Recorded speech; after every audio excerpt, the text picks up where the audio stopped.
mga doctor of 2 years, mga general practitioners, all of your experience of 2 years in the medical practice, and probably basig mas taas pa inyong experience sa Facebook.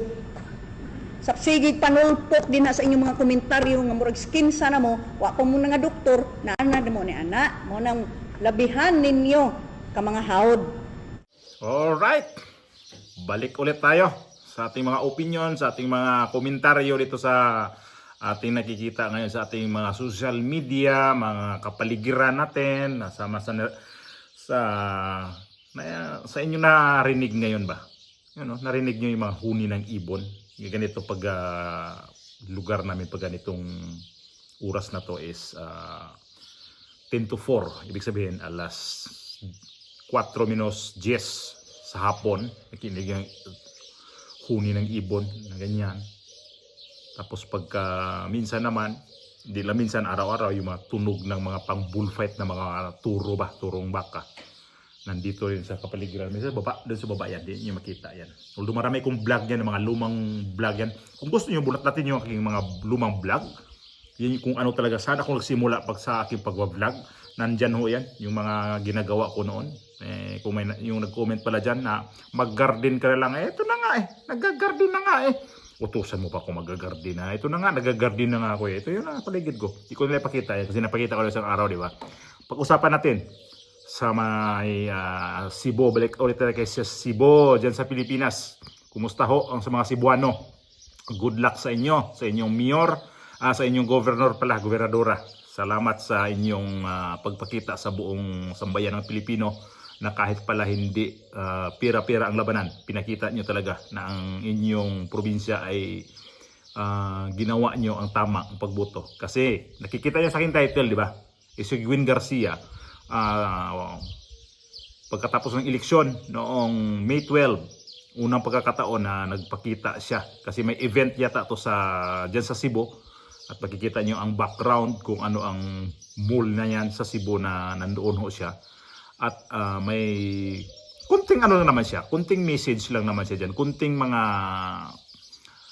diskurso ba? Kung sa, diskurso rin naman talaga kasi sa mga Tagalog. So, ang kanyang pagkasabi doon ay may parang hindi siya naniwala na natalo siya sa kanyang pagka-gobernadora sa Cebu.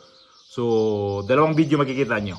Ito muna, yung diskurso niya sa Cebu.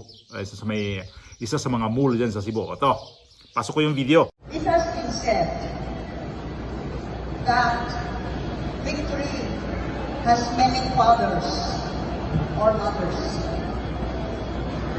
while defeat is an orphan. We had just witnessed the elections, midterm elections, last 12th of May 2025. And amidst this seeming defeat of your governor standing before you now, I would like to especially acknowledge those fathers and mothers that refused to leave and have not at least made me an orphan.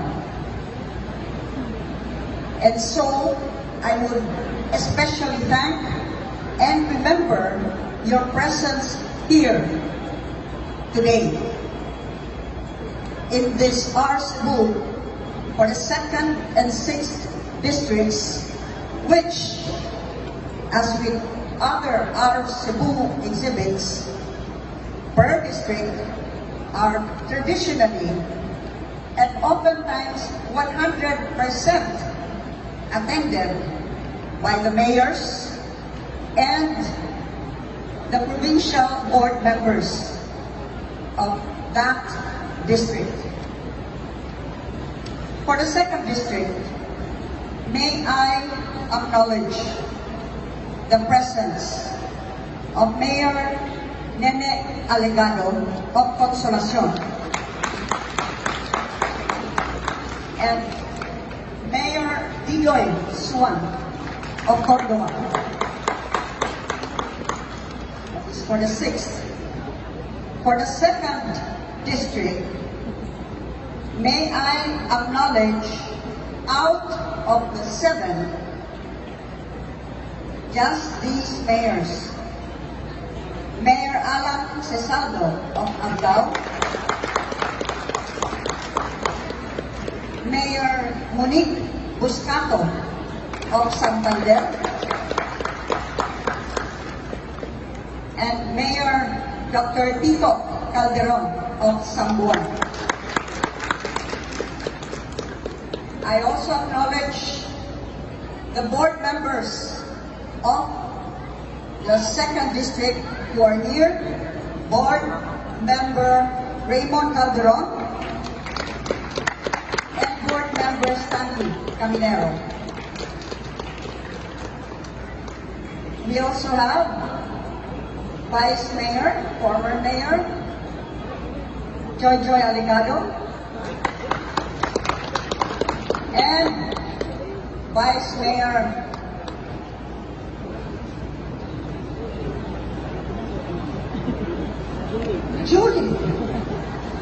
Julie Wenceslao.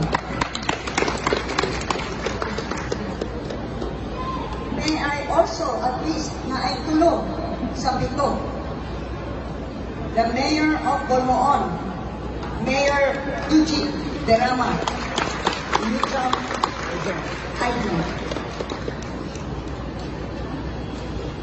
I also wish to thank the presence of our Governor-elect, Vice Governor-elect, Glenn Soto. Yung video na to siguro, ito na yung huli niya. Last standing niya baga sa mga tao na nahaharap sa kanya. At ang ano doon, ang mga pumunta sa kanya ay kukunti na lang talaga. Hindi na kagaya noong panahon ng kandidato. Kandidato pa lang siya na grabe mga tao, di ba? Parang siyempre pagka pupunta ka sa lugar na yan, magtawag yan ng mga kung sino nasa sakop ng mga sakop diyan. Sige, punta dito si yung gobernador natin. Punta tayo dito. Pero ngayon, napaka niya na. Parang napilitan na lang siya nahaharap sa mga tao. Ito kasi bakit ko binalik kasi ito si Gwen Garcia? Kasi nakikita ko kasi mga videoan nito ay sobra talagang mapaghitaas talaga sa mga tao. Kung sa salitang Bisaya pa, mapahinatason sa kapwa mga tao. Hindi kasi ito maganda kasi ganito eh. Kasi may hangganan po ang lahat. Nasabi ko to na hindi kayo na tutubuan ng ugat kung ano yung posisyon nyo dyan sa gobyerno, anong posisyon. Kahit na tayo lamang ay isang ordinaryong tao, ordinaryong nilalang, hindi tayo pwedeng dyan, hanggang dyan ka na lang talaga. Kung powerful ka ngayon, sabi nga, di ba, iikot ang mundo. Powerful ka ngayon, bukas, malamang yung power mo wala na. Sa isang iglap lang yan, isang ganun lang yan, tapos ang lahat. Kaya ito nangyari sa kanya ngayon, na last standing niya sa mga tao na yan ngayon.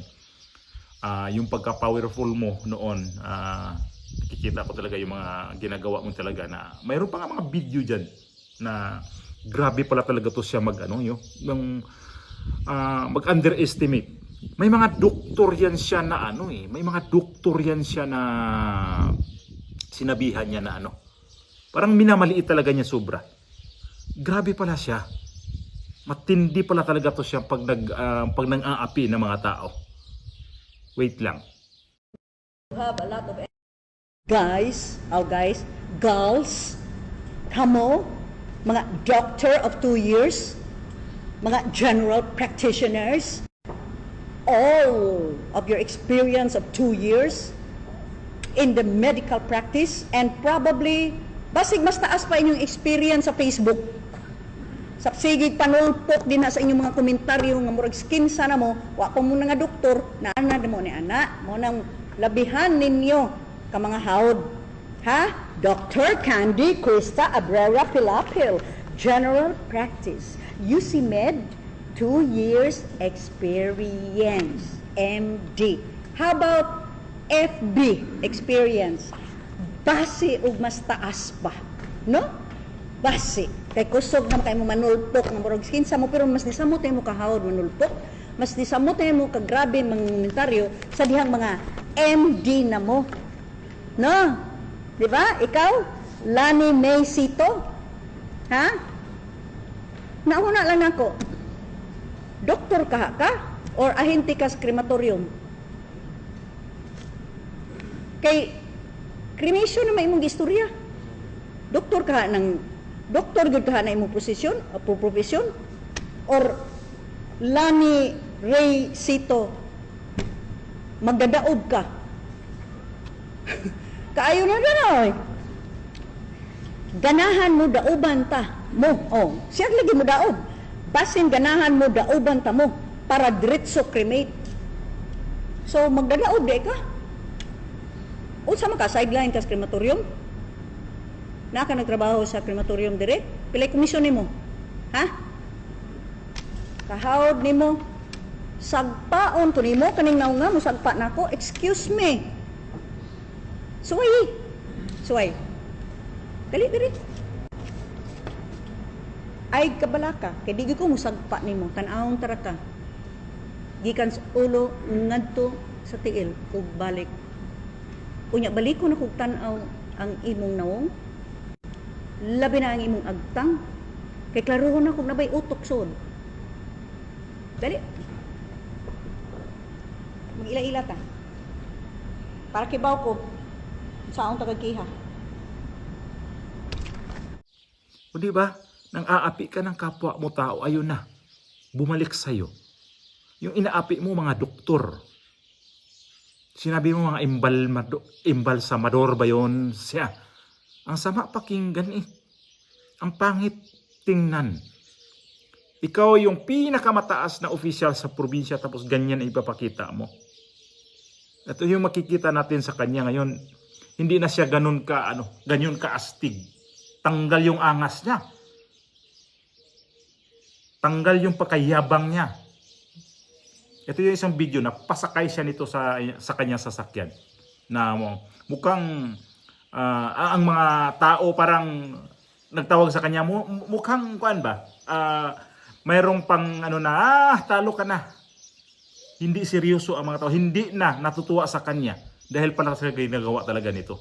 Sorry na lang sa nagagalit sa akin ito sa aking mga nakaraang mga video na mukhang nandoon talaga na-confirm ko na ang tao talagang nandito ka sa taas pero bigla ka talagang ibagsak ng ganon. Ang hirap labanan. At sa inaapi mo mga taga kapwa mo mga Cebuano, yun na. Sa pool ka na talaga ngayon. Pakita ko yung video na naglalakad siya. Reaction sa PRO. Sa PRO ni mo ko.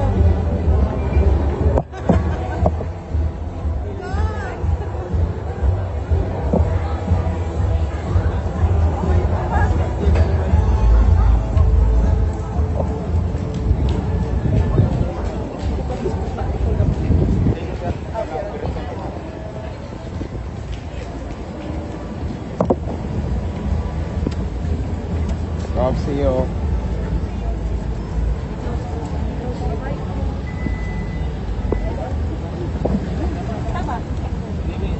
Bye, Gob. Ayun na po. Bye. Bye, Gob. Para wala siyang mukha ipapakita eh. May pag ganun-ganun na lang siya. Ganon. Hindi dati na parang makita mo sa mga video, parang akala mo kung sino maglakad, akala mo kung sinong powerful nga eh. Hindi kasi ito ni nakikita tong babae na to na sa kanyang darating ba na mga araw, ano kaya mangyayari?